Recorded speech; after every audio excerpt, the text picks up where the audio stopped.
अब श्री कृष्ण जी का इतिहास देख लो। श्री विष्णु जी अवतार श्री कृष्ण जी, श्री राम वाली, श्री रामचंद्र जी के जीवन वाला भोग भोग के वो प्राणी श्री कृष्ण रूप में फिर जन्म हुआ।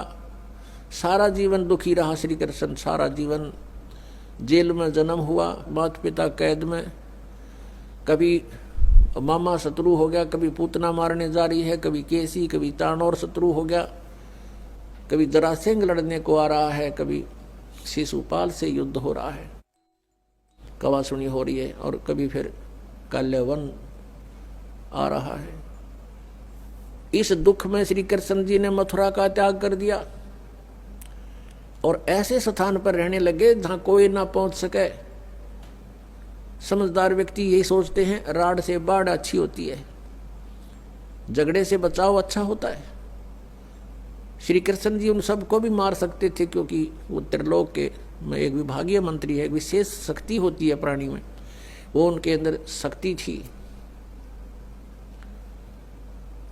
लेकिन यही सोचा था कि किस किस ने मारूं, या तो सबकी बुद्धि भ्रष्ट। तो श्री कृष्ण जी ने द्वारका बनाई। समुद्र के बीच में एक टापू था जिसका केवल एक गेट था, द्वारिका, एक द्वार की नगरी। और ये सोच करके वहां यदि इतनी दूर पहले तो कोई आवेगा नहीं, ऐसे स्थान पर जा रहे हम, और वहां कोई आ भी गया युद्ध करने तो हम एक ही तरफ से उसका सामना कर सकते हैं, इसलिए एक गेट था उसका, और बाकी 3 समुद्र था 3 तरफ। तो वहां श्री कृष्ण जी चले गए, अपना अधिकतर सारा ही जीवन वहां व्यतीत किया। यहाँ तो ज़्यादा से ज़्यादा 18 साल के 20 वर्ष के तक यहाँ रहे थे द्वारका में, और बाकी फिर लगभग 200 वर्ष तक जिए थे श्री कृष्ण जी, और बाकी का समय द्वारका में व्यतीत किया था उन्होंने। तो अब ये जो लोग अनजान संत ऋषि, ये गुरु नकली हमें भ्रमित करते हैं कि द्वारका का उस गोवर्धन का की परिक्रमा करनी चाहिए और वृंदावन अवश्य जाना चाहिए, मथुरा में अवश्य जाना चाहिए, वहाँ हमारे भगवान ने लीला की है, उनके चरण कमल टिके हैं, वहाँ घूमा करते थे, स्नान किया करते थे। अरे श्री कृष्ण जी यहाँ तक 20 वर्ष रहे थे इस मथुरा में, बाकी 180 साल तो वहाँ रहे हैं द्वारका में, और वहाँ का नामो निशान मिट गया उस द्वारका को। इसलिए वहाँ खत्म की द्वारका, समुद्र में डूब गई श्री कृष्ण जी की मृत्यु के बाद, और यादों का विनाश हो गया था, आपस में लड़के मर गए थे, और जो बाकी शेष औरतें बची थी उनको अर्जुन ले आया था, सब खाली हो गई थी द्वारका। उसके बाद वो समुद्र ने डबो दी थी, अंदर चली गई। कारण यही था कि भगवान ने सोचा कि यहाँ आएंगे फिर ये धक्के खान द्वारका में इतनी दूर, इसलिए उसका नामो निशान मिटवा दिया था। अगर आज द्वारका होती तो ये नकली कहते द्वारका में भगवान रहे थे, वहाँ जाया करो, वहाँ बहुत पुण्य होता है। उस द्वारका में तो सत्यानाश होया था, सारे यादव कटका मर गए थे वहाँ पर। आज भी जाते हैं वहाँ बहुत से श्रद्धालु। तो कहने का भाव यह है कि जब तक आत्मज्ञान बिना नर भटके, इस तत्व ज्ञान बिना नर भटके, कदे मथुरा कदे काशी। फिर श्री कृष्ण जी का फिर कैसे अंत हुआ? श्री कृष्ण जी के सामने पूरा यादव कुल आपस में लड़का मर गया, पोते पड़पोते रिश्तेदार सब आपस में कट कर मर गए। और वो सारा सांग देख कर, वो सारा अनर्थ देख कर जब श्री कृष्ण जी की मृत्यु हुई, एक परिवार के सामने एकाध की मृत्यु हो जाती है, उसका कलेजा फट जाता है, रो रो कर पागल हो जाता है इंसान। तो पुण्यात्माओं, आज तक हमें सत्यनारायण कथा नहीं मिली थी, और ये सत्य कथा है। सत्यनारायण का अर्थ है सच्चा भगवान, और सच्चे भगवान की सच्ची कहानी, सच्ची कथाएं। तो प्रसंग चल रहा है कि परमात्मा ने बताया कि तुम जब तक जन्म और मृत्यु के अंदर हो, सुख नहीं हो सकता, शांति नहीं हो सकती। अब इंद्र सोचता है ब्रह्मा विष्णु महेश सुखी होंगे। अब इन ब्रह्मा विष्णु महेश की आप देख रहे हो, श्री राम की, श्री विष्णु जी की, श्री कृष्ण जी की कैसे दुर्गति हुई। अब पुण्यात्माओं, हम सुना करते थे श्री कृष्ण जी ने पर्वत उठा लिया था, गिरिराज, यानी गोवर्धन पर्वत को उठा लिया था हाथ पर, उंगली पर ऐसे। पहले तो ये विचार करो, उन्होंने वो पर्वत उठाया किस उद्देश्य से था? उन्होंने इस उद्देश्य से उठाया था कि वहां इन देवताओं की पूजा हुआ करती, और इंद्र स्वर्ग का राजा है, भगवान की पूजा छोड़कर इंद्र की पूजा चलती थी। श्री कृष्ण जी ने कहा भाई इंद्र की पूजा छोड़ दो, या दो उस भगवान की पूजा करो। इंद्र की कढ़ाई जो होती थी पूजा, वह बंद कर दी। देवराज इंद्र एक समझ लो स्वर्ग का राजा, और उसके अंतर्गत ये सब नहर विभाग, सिंचाई विभाग भी आता है, यानी वर्षा करना। तो क्या हुआ, जब इंद्र की पूजा बंद होगी देवताओं की, इंद्र ने सोचा इनको सबक सिखाता हूं। इतने जोर की वर्षा, काले बादल छा गए चारों तरफ, काली घटा छा गई और मूसलधार वर्षा शुरू होगी। व्रज नगरी को डुबोने के लिए अब चारों तरफ हाहाकार मच गया।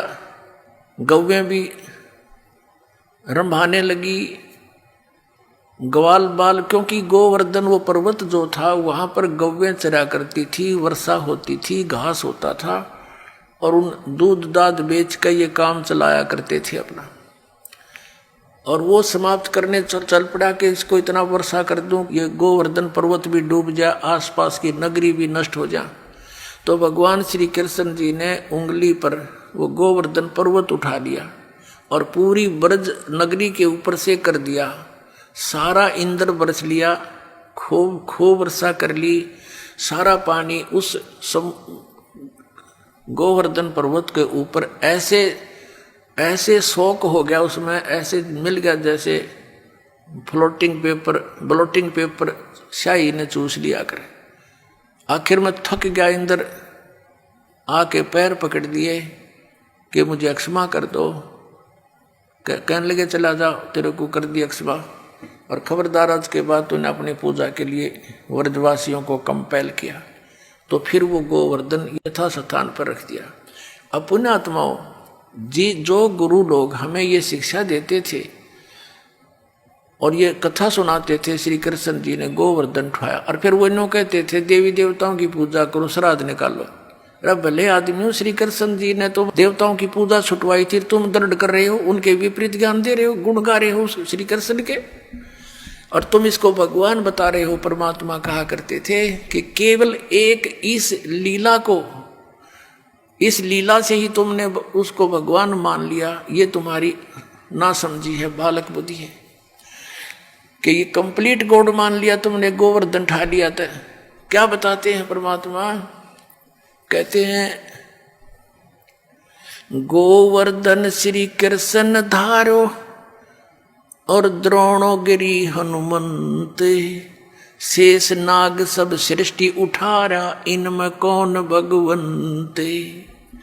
यदि तुम एक ही इस लक्षण से, इस चमत्कार से कि श्री कृष्ण जी ने गोवर्धन उठा लिया, हनुमान जी ने तो फिर द्रोणागिरी उठाई, और आप ही लोक वेद सुनाते हो ब्राह्मण लोगों के शेष नाग के सिर पे, कहते हैं एक कूर्म है, कूर्म के ऊपर एक शेष नाग है, शेष नाग के सिर पे एक बैल है, और उसके ऊपर फिर सारी पृथ्वी रखी है। कहते तुम मानते हो कि शेष के सिर पे सारी सृष्टि है शेष नाग के, तो यो सारे ब्रह्मांड तुम्हारे पूरे ब्रह्मांड ने उठा रहा, समझ लो पूरी पृथ्वी उठा रहा।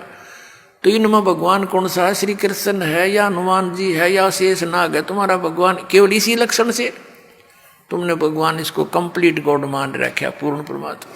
फिर क्या बताया, कहते हैं समुद्र पाट लंका गयो, सीता का भरतारे, अगस्त ऋषि ने ये सातों पी लिए, इनमें कौन करता रे।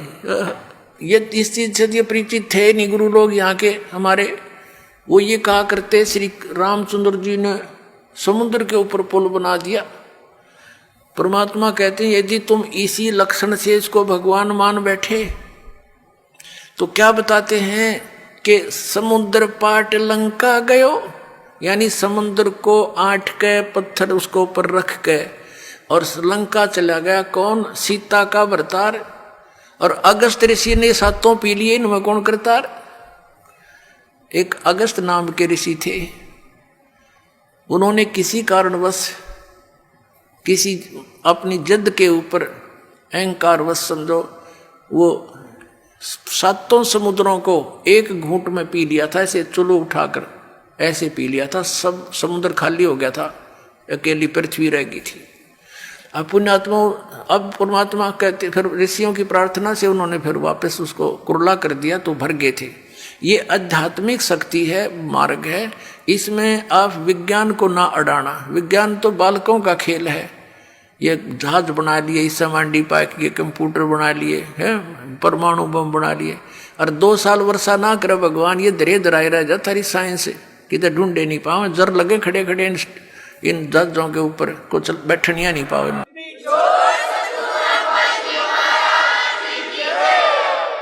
तो परमात्मा कहते हैं फिर इनमें भगवान कौन? भाई अगस्त ऋषि ने तो सातों समुद्र पी लिए थे, तुम एक पत्थर धर के पार हो गया तुम्हारा श्री राम, तुम उसने भगवान मान बैठे, लेकिन तुमने पता नहीं वो पत्थर भी कैसे तरे थे, उसको तो मानने को तैयार ही नहीं। पर परमात्मा ने ये तरीका अपनाया हमारे अज्ञान को हटाने के लिए।